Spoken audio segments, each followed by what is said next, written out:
170 ಗಂಟೆದು ಸಾಧನೆ ಮಾಡ್ತೇನೆ ಅಂತ ಹೇಳುವಾಗ ಒಂದ್ಸಲ ನಮಗೂ ಅಂದರೆ ಇದರಿಂದ ಆಗತ್ತಾ ಅಂತ ಅನಿಸಿತು.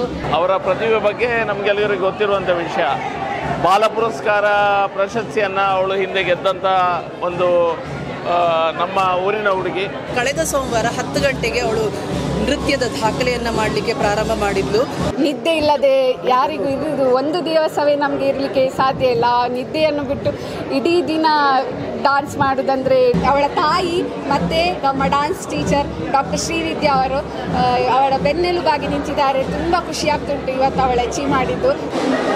ಭರತನಾಟ್ಯ ಕ್ಷೇತ್ರದಲ್ಲಿ ಅದರ ಇತಿಹಾಸದಲ್ಲಿ ಸುವರ್ಣಾಕ್ಷರಗಳಲ್ಲಿ ಬರಿಬೇಕಾದಂತಹ ಒಂದು ದೊಡ್ಡ ದಾಖಲೆಯನ್ನು ಇವತ್ತು ನಮ್ಮ ತುಳುನಾಡಿನ ಕುವರಿ ರೆಮೋನಾ ಇವೆಟ್ ಪೆರೇರಾ ಒಂದು ದೊಡ್ಡ ಮಹತ್ತಾದ ಸಾಧನೆ ಅಂತ ಹೇಳೋದಿಲ್ಲ, ಅದನ್ನು ನಾನು ವಿಸ್ಮಯ ಅಂತ ಹೇಳ್ತೇನೆ.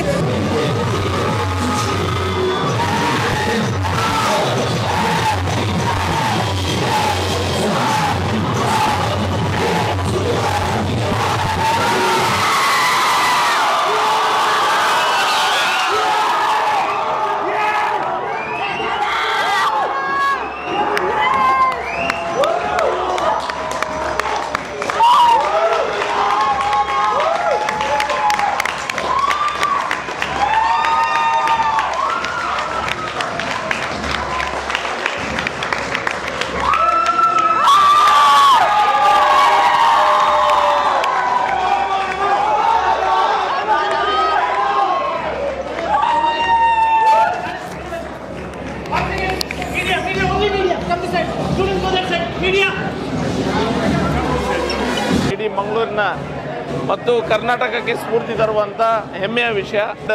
ಗೋಲ್ಡನ್ ರೆಕಾರ್ಡ್ಸ್ ಏನಿದೆ ಅದರ ಮೂಲಕ 7 ದಿನಗಳ ಸತತವಾಗಿ ಭರತನಾಟ್ಯಮನ್ನ ಪ್ರದರ್ಶನ ಮಾಡ್ತಾ ನೃತ್ಯವನ್ನು ಮಾಡ್ತಾ ವರ್ಲ್ಡ್ ರೆಕಾರ್ಡನ್ನು ಬ್ರೇಕ್ ಮಾಡಿದ್ದಾರೆ. ನಮಗೆಲ್ಲರಿಗೂ ಹೆಮ್ಮೆಯ ವಿಷಯ. ಆದರೆ ಯಾರು ಮಾಡದೇ ಇರೋದನ್ನೇ ಮಾಡಿ ತೋರಿಸೋಂಥವಳು ರೆಮೋನಾ. ನಮ್ಮ ಈ ಮಂಗಳೂರಲ್ಲಿ ಮೊದಲಿಂದನೇ ಇವಾಗ ಎಷ್ಟೊಂದು ಬೇಡದೇ ಇರೋ ನೆಗೆಟಿವ್ ಥಿಂಗ್ಸ್ ಆಗ್ತಾ ಇದೆ. ಅದಕ್ಕೆ ಫೇಮಸ್ ಆಗಿತ್ತು ಮಂಗಳೂರು. ಆದರೆ ನಮ್ಮ ರೆಮೋನಾ ಮಂಗಳೂರಿಗೆ ಒಂದು ಪಾಸಿಟಿವ್ ಆಗಿರುವಂತಹ ಒಂದು ಅಚೀವ್ಮೆಂಟನ್ನು ಮಾಡಿ ತೋರಿಸಿ ಮಂಗಳೂರು ಯಾವ ಲೆವೆಲಲ್ಲಿ ಇದೆ, ನಮ್ಮ ಕರ್ನಾಟಕ ಯಾವ ಲೆವೆಲಲ್ಲಿ ಇದೆ ಅನ್ನೋದನ್ನ ತೋರಿಸ್ಕೊಟ್ಟಿದ್ದಾಳೆ. ಸುಮಾರು 170 ಗಂಟೆಗಳ ಕಾಲ ನಿದ್ರೆ ಇಲ್ಲದೆ ಕೂತ್ಕೊಳ್ಳುವಂಥದ್ದೇ ಒಂದು ದೊಡ್ಡ ದಾಖಲೆ. ಅಂಥದ್ರಲ್ಲಿ ಮನಸ್ಸನ್ನು ಮತ್ತು ದೇಹವನ್ನು ಎರಡನ್ನೂ ಸಮತೋಲನದಲ್ಲಿ ಇಟ್ಕೊಂಡು ಆ 170 ಗಂಟೆಗಳ ಕಾಲ ನೃತ್ಯವನ್ನು ಮಾಡುವಂಥದ್ದು ಅಂತ ಹೇಳಿದರೆ ಬಹಳ ಒಂದು ದೊಡ್ಡ ವಿಸ್ಮಯ ಅಂತ ನಾನು ಹೇಳ್ತೇನೆ. ಬಹಳ ಒಂದು ದೈವಿಕವಾದಂತಹ ಒಂದು ಸಾಹಸ. 12 ಗಂಟೆ ಆದಾಯ ಬೊಕ್ಕಲ್ಲ ಜನಕ್ಕೂ ಇತ್ತೆ ಅವು ಹಾಲು ಮಂತಿನ ಪರಿಶ್ರಮ ಮಾಡ್ದೆ ಅಲ್ಲಿಗೆ ಅವು ದಿಕ್ಕದು ಖುಷಿ ಅವನು ಮಸ್ತ್ ಖುಷಿ ಅವನು.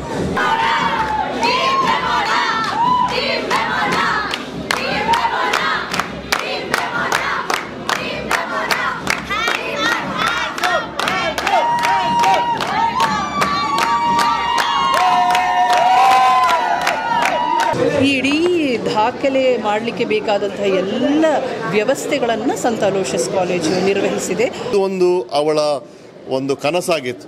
ಇದು ಕನಸನ್ನು ನನಸು ಮಾಡಲಿಕ್ಕೆ ನಮಗೆ ಸಂತ ಅಲೋಷಿಯಸ್ ಕಾಲೇಜ್ ಯೂನಿವರ್ಸಿಟಿಯಿಂದ ಸಾಧ್ಯವಾಯಿತು.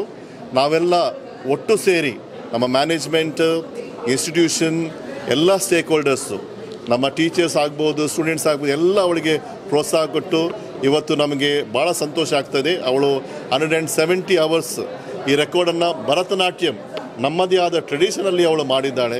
ನಾನು ಯಾವ ರೀತಿ ಕೊರಿಯೋಗ್ರಫಿ ಮಾಡಿದೇನೋ ಅದೇ ರೀತಿ ಈ 170 ಗಂಟೆಗಳ ನಂತರವೂ ಕೂಡ ಅದೇ ಕೊರಿಯೋಗ್ರಫಿಯನ್ನು ತಲೆಯಲ್ಲಿ ಇಟ್ಟುಕೊಂಡು ಮಾಡಬೇಕು ಅಂತ ಹೇಳಿದರೆ ಅವಳ ಮನಸ್ಸಿನ ಸ್ಥೈರ್ಯ ಎಷ್ಟರ ಮಟ್ಟಿಗಿದೆ ಅಂತ ಹೇಳೋದನ್ನು ಹೇಳಬೇಕಾಗ್ತದೆ. Even when I had a doubt on myself, they stood for me. They were like, no, you can do it. So thank you so much.